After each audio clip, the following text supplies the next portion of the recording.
8월 14일 수요일 새생명의 아침입니다. 함께 기도하겠습니다.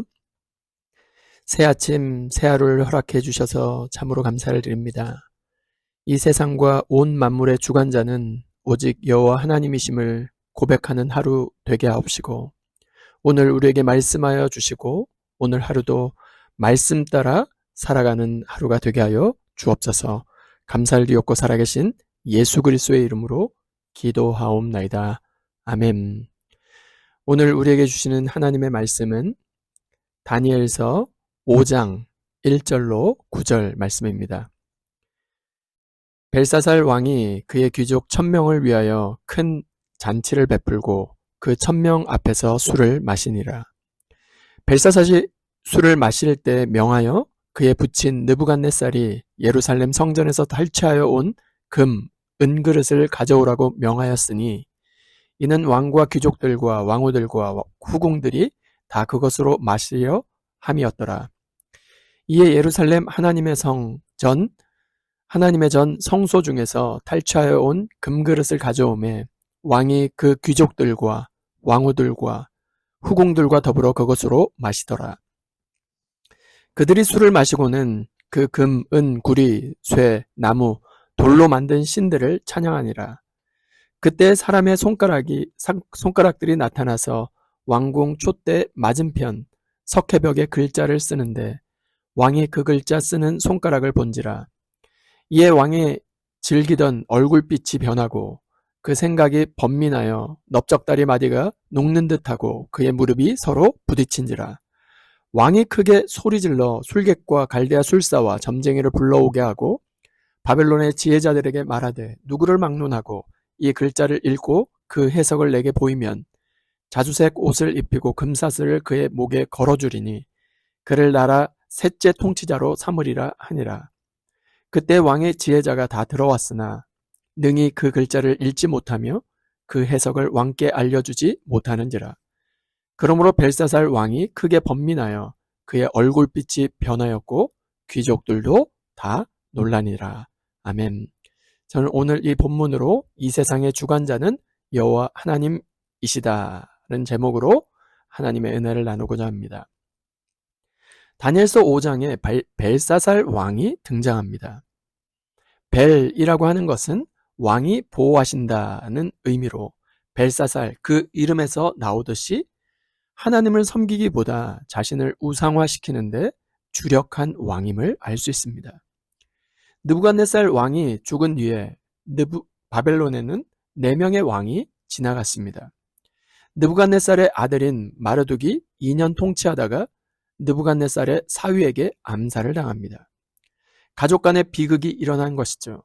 권력의 암투 끝에 바벨론의 마지막 왕으로 나보디누스 왕이 자신의 왕권의 정통성을 확보하기 위해서 느부갓네살의 딸과 정략해서 결혼을 합니다. 그 사이에서 태어난 아들이 바로 벨사살 왕입니다. 오늘 본문 말씀 1절 말씀입니다. 벨사살 왕이 그의 귀족 1000명을 위하여 큰 잔치를 베풀고 그 1000명 앞에서 술을 마시니라. 계속되는 전쟁으로 불안해진 백성들의 마음을 안심시키기 위해서 눈속임을 한 것이죠. 바벨론 왕국이 여전히 건재하고 있음을 과시하기 위해서 아주 큰 잔치를 배설하였습니다. 그런데 그 잔치에서 어떤 일이 벌어졌을까요? 2절 말씀입니다. 벨사살이 술을 마실 때 명하여 그의 부친 느부갓네살이 예루살렘 성전에서 탈취하여 온 금, 은그릇을 가져오라고 명하였으니 이는 왕과 귀족들과 왕후들과 후궁들이 다 그것으로 마시려 함이었더라. 벨사살은 잔치 중에 곳간에 있는 전리품을 모두 다 가지고 오게 했습니다. 예루살렘을 점령할 그 당시 예루살렘 성전에서 탈취해온 금, 은그릇을 총동원해서 거기에 술을 따라 마시며 바벨론의 힘을 과시한 것입니다. 무슨 말일까요? 하나님을 의도적으로 모욕하기 위해서 예루살렘 성전 기구에 술을 따라 마신 것입니다. 결국 이 행동이 그의 때가 얼마 남지 않았음에 대한 아주 중요한 사인이 되었습니다. 그런데 다니엘서 말씀을 통해서 하나님께서 계속적으로 반복적으로 말씀하시는 것이 무엇일까요? 이 땅의 나라 가운데 영원한 나라는 없다. 이 세상의 진정한 통치자, 주관자는 여호와 하나님이시다를 말씀해 주지 않았습니까? 그러나 아버지 나보니두스 왕은 나라 밖에서 영토 확장을 위해서 계속 무엇을 했을까요? 창고를 더 크게 지어라, 땅을 더 크게 늘려라 하면서 전쟁을 하고 있었습니다. 그리고 아들 벨사살은 나라 안에서 자신들의 힘을 과시하기 위해 많은 사람들을 불러 모아 큰 잔치를 열었습니다. 예수님께서 누가복음 12장에서 한 어리석은 부자 비유로 어떻게 말씀하셨나요? 어리석은 자여, 오늘 밤에 내 영혼을 도로 찾으리니, 그러면 곡간을 헐고 더 크게 짓고 더 많은 곡식과 물건을 거기 쌓아두라 한 네가 준비한 것은 누구의 것이 되겠느냐 말씀하지 않았습니까? 바벨론이여 영원하라 하며 잔치를 벌이고 있는 벨사살에게 하시는 하나님의 메시지가 아닐까요? 지금 벨사살은 멸망의 길로 치닫고 있습니다. 그런데 이러한 일이 비단 바벨론의 벨사살 왕만의 일일까요? 오늘 우리는 어떻습니까? 타락한 인류, 죄로 오염된 세상은 동일하게 이 길을 치닫고 있지 않습니까? 오늘 우리도 이 세상에서 휩싸여 함께 그 길을 맹렬히 걷고 있는 것은 아닙니까?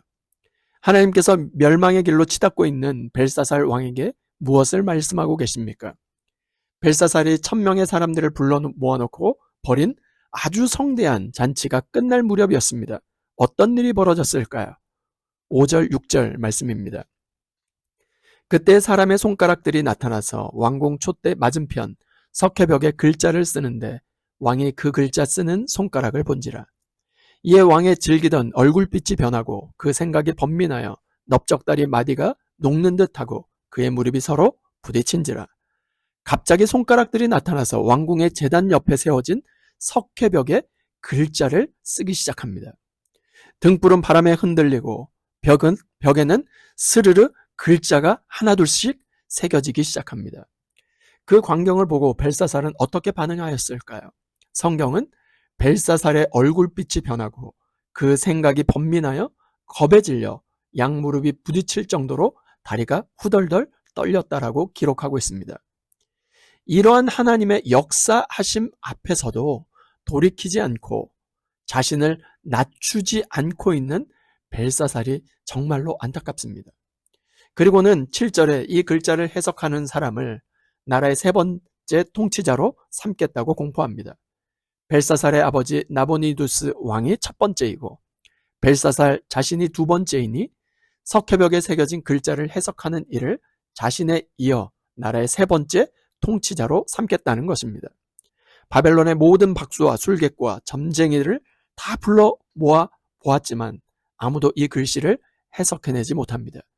그때 왕비 벨사살 왕의 어머니가 이렇게 말합니다. 11절과 12절 말씀입니다.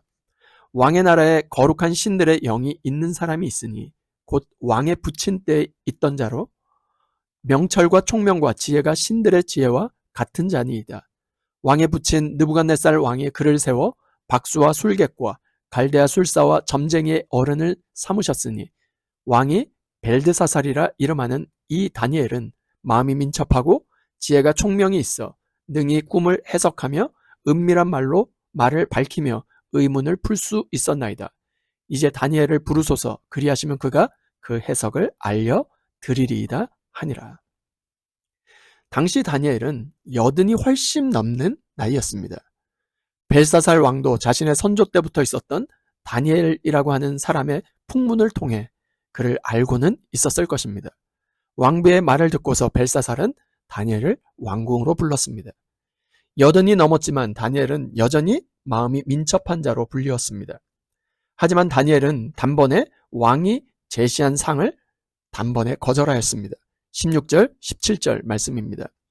내가 내게 대하여 들은즉 너는 해석을 잘하고 의문을 푼다 하도다. 그런즉 이제 내가 이 글을 읽고 그 해석을 내게 알려주면 내게 자주색 옷을 입히고 금사슬을 내 목에 걸어주어 너를 나라의 셋째 통치자로 삼으리라 하니 다니엘이 왕에게 대답하여 이르되 왕의 예물은 왕이 친히 가지시며 왕의 상급은 다른 사람에게 주옵소서. 그럴지라도 내가 왕을 위하여 이 글을 읽으며 그 해석을 아뢰리이다. 다니엘은 왕의 상급은 바라지도 않았습니다.